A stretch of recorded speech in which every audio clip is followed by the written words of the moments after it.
Aujourd'hui, on a appris le décès du cardinal Bernard Law, qui avait 86 ans.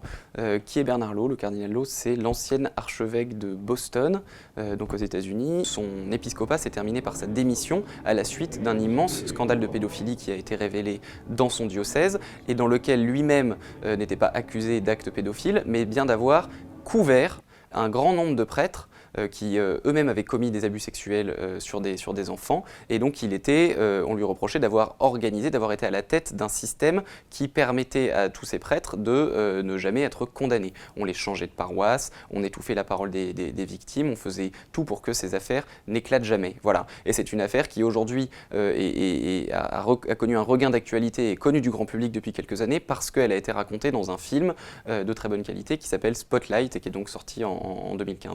Est-ce que l'affaire de Boston appartient définitivement au passé? Est-ce que des pratiques comme celle du cardinal Law ne pourraient plus exister aujourd'hui? C'est une bonne question, on peut espérer que oui.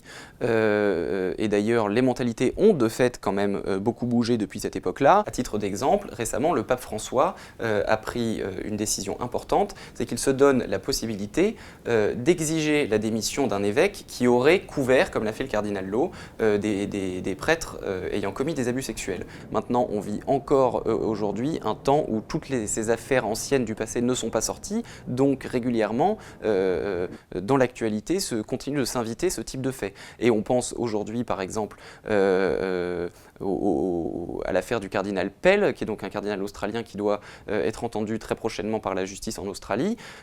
Aujourd'hui, parce qu'il est accusé lui-même d'avoir commis des abus sexuels, mais par le passé, il a déjà été largement entendu en Australie par des commissions spécialisées, parce qu'on lui reprochait lui aussi d'avoir couvert un certain nombre de choses. Donc, est-ce que ça peut encore arriver aujourd'hui? Bien malin qui pourrait le dire, mais ce qui est sûr, c'est que aujourd'hui, l'Église et le prêtre ne sont plus comme ça des figures des institutions intouchables. On n'accepterait plus aujourd'hui, et à commencer par les catholiques eux-mêmes, de garder sous silence de tels agissements, de telles pratiques.